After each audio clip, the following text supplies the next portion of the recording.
नमस्कार दोस्तों, आपका अपने चैनल मनोज गुप्ता एकेडमी में आपका स्वागत है। दोस्तों, आज हम लोग कक्षा 9वीं के गणित भाग 1 में प्रश्न संग्रह 7.2 का बेसिक पार्ट करने वाले हैं। दोस्तों, अभी तक आप लोगों ने इस चैनल को सब्सक्राइब नहीं किया तो प्लीज सब्सक्राइब चैनल, लाइक कीजिए और अपने फ्रेंड्स के साथ शेयर कीजिए।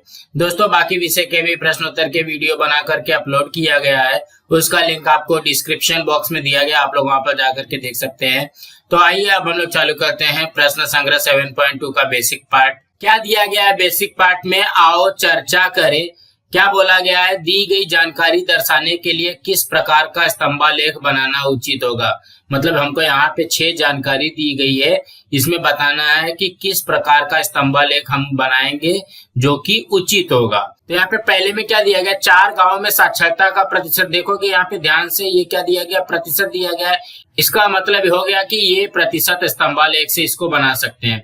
दूसरे में क्या दिया गया है, एक परिवार के विभिन्न घटकों पर होने वाला खर्च। एक ही परिवार दिया गया है और विभिन्न घटक दिया गया है, तो इसको दोनों से बना सकते हैं, विभाजित स्तंभालेख से भी बना सकते हैं और प्रतिशत स्तंभालेख से भी बना सकते हैं, प्रतिशत स्तंभालेख से भी बना सकते हैं। तीसरे में क्या दिया गया, 5 वर्गों में से प्रत्येक वर्ग के लड़के और लड़कियों की संख्या।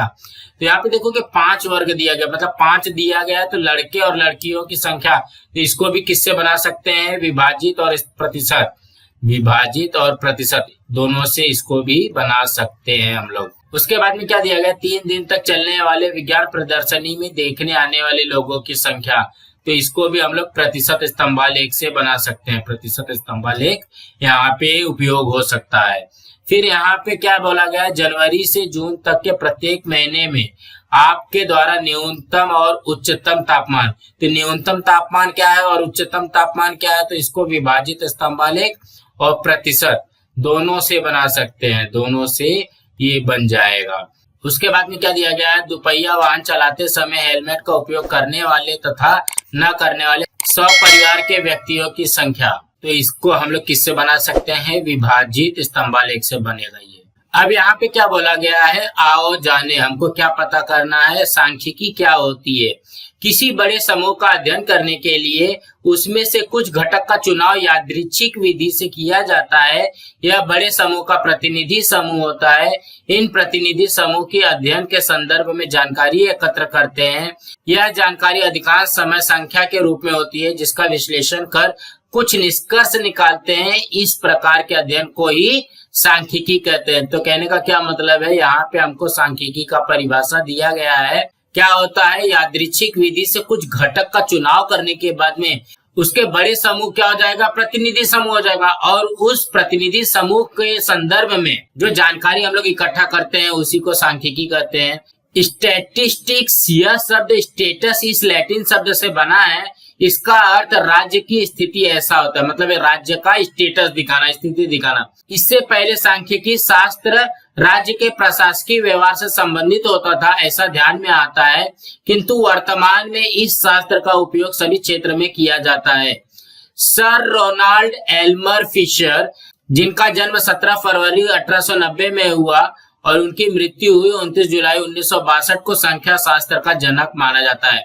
जो हम लोग यहाँ पे संख्या शास्त्र सीखने वाले हैं, सांख्यिकी सीखने वाले हैं, उसका जनक किसको माना जाता है, सर रोनाल्ड एल्मर फिशर को। अब स्टार्ट करते हैं। सबसे पहला क्या दिया गया है, सांख्यिकी आंकड़ों का संकलन। मतलब यहाँ पे डेटा कलेक्शन हम लोग कैसे करेंगे, उसको इकट्ठा कैसे करेंगे। तो सबसे पहले देखो कि यहाँ पे शिक्षिका पूछती है, टीचर पूछती है, किसी गांव में प्रत्येक परिवार के पास कितनी खेती है, इसकी संख्यात्मक जानकारी एकत्र करनी है, तो क्या करेंगे। तो यहाँ पे रॉबर्ट इसका जवाब देता है, सर गांव के प्रत्येक घर जा करके प्रत्येक परिवार के पास कितनी खेती है उसे दर्ज करेंगे। मतलब सबके पास जाएंगे और उनसे पूछेंगे कि भाई आपके पास कितनी संपत्ति है, हमको यहाँ पे लिखना है। तो यहाँ पे शिक्षिका क्या बोलती है, बिल्कुल सही विद्यार्थियों, किसी विशेष समूह के विषय से हम जो जानकारी संकलित करते हैं, मतलब इकट्ठा करते हैं, वह मुख्य रूप से संख्या के स्वरूप में होती है। इसे ही हम लोग क्या कहते हैं, सामग्री कहते हैं। सामग्री एकत्र करने के पूर्व उस जानकारी का उपयोग कहाँ करना है यह जानना आवश्यक है। इसकी जानकारी होनी चाहिए। किसी व्यक्ति द्वारा जानकारी प्राप्त करने हेतु विशिष्ट स्थान पर जाकर के प्रश्न पूछना या गणना करना, मतलब गिनना आदि तरीके से संकलित सामग्री को प्राथमिक सामग्री कहते हैं। देखो कि यहाँ पे ध्यान देना, ये क्या हो जाएगी, प्राथमिक सामग्री हो जाएगी। कब, जब हम लोग प्रत्यक्ष जाकर के, खुद जाकर के उस जानकारी को इकट्ठा करेंगे तो प्राथमिक सामग्री हो जाएगी। तो आफरीन बोलती है, अर्थात रॉबर्ट के बताया अनुसार प्रत्येक घर जा करके खेती की एकत्र की गई जानकारी प्राथमिक सामग्री होगी। तो शिक्षिका बोलती है, टीचर बोलती है, शाबाश आफरीन, मतलब यहाँ पे ये बात सही है कि खुद से जा करके, उसके घर पे जा करके जानकारी इकट्ठा करने को हम लोग क्या कहेंगे, प्राथमिक सामग्री कहेंगे। तो रमेश बोलता है, किंतु सर उपरोक्त जानकारी कम समय में एकत्र करनी हो तो, भाई यही जानकारी को हमको अगर कम समय में एकत्र करना हो, कम समय में इसको पाना हो, तो हम लोगों को क्या करना पड़ेगा, क्योंकि सबके घर पे जा जा करके जानकारी इकट्ठा करना वो तो काफी समय लेगा। तो यहाँ पे शिक्षिका बोलती है, रमेश का कहना सही है, ऐसे समय जानकारी एकत्र करने का दूसरा उपाय क्या करोगे, इस पर चर्चा कीजिए। तो केतकी बोलती है, सर हम पटवारी कार्यालय में जाकर उनके पास उपलब्ध खेती संबंधी दर्ज जानकारी एकत्र कर सकते हैं। यह पटवारी कार्यालय कहाँ पे, जहाँ पे लोगों के खेतों के बारे में जानकारी इकट्ठा करके रखी रहती है, जो हमारा ऑफिस होती है। तो यहाँ पे शिक्षिका बोलती है, सही है, कुछ परिस्थितियों में समय की उपलब्धता और साधनों का अभाव जैसे कारणों से व्यक्तिगत रूप से आंकड़ों का संकलन संभव नहीं हो पाता है। जैसे किसी के पास समय की उपलब्धता नहीं है, मतलब समय की कमी है, साधनों का अभाव है, तो ऐसे में आंकड़ों को संकलन करना, मतलब इकट्ठा करना संभव नहीं हो पाता। ऐसी स्थिति में दूसरों द्वारा संकलित किए गए आंकड़ों या अहवाल, कार्यालय में जारी की गई सामग्री या शोध निबंध, शासकीय विभागों में उपलब्ध जानकारी आदि स्वरूप में रखी गई सामग्री या आंकड़े का उपयोग करते हैं। ऐसी उपलब्ध जानकारी को द्वितीयक सामग्री कहते हैं। क्या कहते हैं, द्वितीयक सामग्री। अर्थात केतकी के सुझाव अनुसार पटवारी के कार्यालय में जाकर खेती संबंधी संकलित की गई जानकारी क्या होती है, ये हो जाएगी हमारी द्वितीयक सामग्री। तो कहने का क्या मतलब है, प्राथमिक सामग्री क्या होती है, जो हम खुद जाकर के वो जानकारी इकट्ठा करते हैं, वो प्राथमिक सामग्री हो जाएगी। और कोई अगर इकट्ठा करके रखा है, उसको हम लोग जाकर के सिर्फ लिखने का काम करेंगे, वहां पे तुरंत जाकर के हमको मिल जाएगा, तो वो क्या हो जाएगा, द्वितीयक सामग्री हो जाएगी। अब यहाँ पे देखते हैं निम्नलिखित उदाहरण। देखिए सबसे पहले उदाहरण में क्या दिया गया, समाचार पत्र में दी गई जानकारी का उपयोग कर बनी सारणी ही द्वितीयक सामग्री होती है। देखो कि समाचार पत्र में पहले किसी ने जानकारी इकट्ठा करके रखा, वही चीज हम लोगों ने, जानकारी को हम लोगों ने उपयोग कर लिया, तो वो क्या हो जाएगा, द्वितीयक सामग्री हो जाएगा। दूसरा क्या दिया गया, उपहार गृह में पदार्थों का स्तर समझने के लिए ग्राहकों द्वारा पूछी गई जानकारी प्राथमिक सामग्री होगी। उपहार गृह का मतलब क्या हो गया, जैसे होटल वगैरह हो गया, कैंटीन वगैरह हो गया, उसमें किस तरीके का पदार्थ रखते हैं, तो जितने भी ग्राहक आएंगे सबसे उनका फीडबैक लिया जाएगा, तो वो क्या हो जाएगा, प्राथमिक सामग्री हो जाएगी। और तीसरे में क्या दिया गया, कक्षा के विद्यार्थियों की प्रत्यक्ष ऊंचाई नाप कर दर्ज की गई जानकारी प्राथमिक सामग्री होगी। तो कक्षा में जितने भी विद्यार्थी, जैसे आप लोग 9वीं में हो, तो 9वीं में जितने भी विद्यार्थी है, सबका प्रत्यक्ष ऊंचाई नाप करके, सबका ऊंचाई माप करके जो सबकी ऊंचाई लिखना रहेगा, वो क्या हो जाएगा, प्राथमिक सामग्री हो जाएगी। तो यहाँ पे समझते हैं, कुछ दिया गया है प्राथमिक सामग्री या आंकड़े। सबसे पहला क्या दिया गया, एकत्र करने में अधिक समय लगता है। दूसरे में क्या दिया गया, अद्ययावत तथा विवरणानुसार होता है।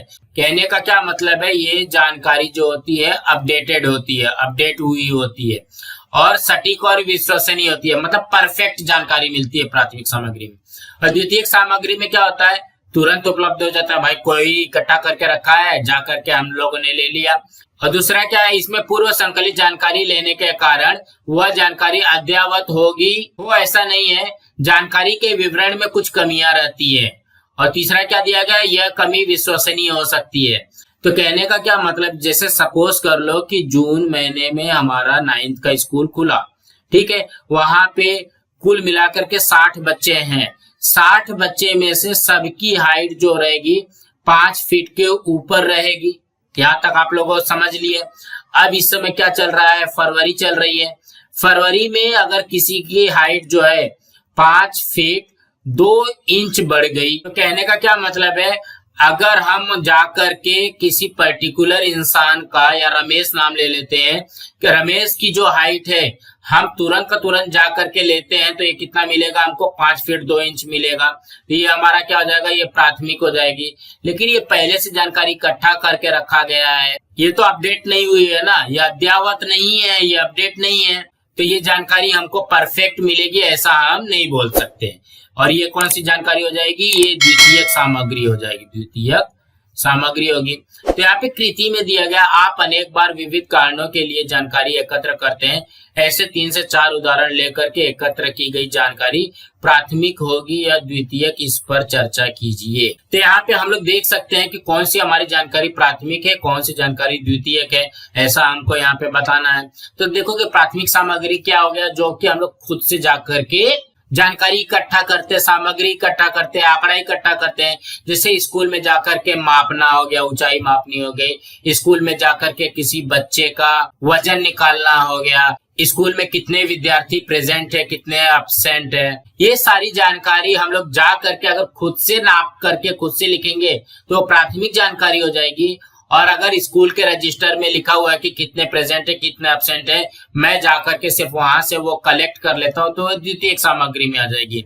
सबकी ऊंचाई लिख करके रखी गई है, वो मैंने वहां से निकाल लिया, तो वो हमारी क्या हो जाएगी, द्वितीयक सामग्री हो जाएगी। सबका वजन लिख करके रखा हुआ है, वो मैंने जाकर के वहां पे ले लिया, तो वो क्या हो जाएगी, द्वितीयक सामग्री हो जाएगी। हमारे एरिया में, हमारे आसपास में कितने लोग हैं, घर घर जाकर के अगर हम लोग उसको कैलकुलेट करेंगे, घर घर जाकर के उसका जनगणना करेंगे, उसके बाद में जो जानकारी मिलेगी वो हमारी प्राथमिक जानकारी हो जाएगी। और उस एरिया के नगर पालिका में जा करके अगर हम यही जानकारी लेते हैं कि हमारे एरिया में कितने लोग रहते हैं, या वोटिंग लिस्ट देख करके हम लोग लेते हैं कितने जानकारियां हैं, कितने व्यक्ति हैं, तो हमारा क्या हो जाएगा, द्वितीयक सामग्री हो जाएगा। दोस्तों इसी तरीके से समझना था। दोस्तों आज हमारा यहाँ पे प्रश्न संग्रह 7.2 का बेसिक पार्ट कंप्लीट हुआ। दोस्तों आप लोगों को ये वीडियो कैसा लगा, आप लोग कमेंट बॉक्स में जरूर लिख करके बताइए, और इस वीडियो को ज्यादा से ज्यादा लाइक कीजिए, अपने फ्रेंड्स के साथ शेयर कीजिए, ताकि उनको भी प्रश्न संग्रह 7.2 का बेसिक पार्ट मिल सके, और इस चैनल को सब्सक्राइब कीजिए। नमस्कार दोस्तों।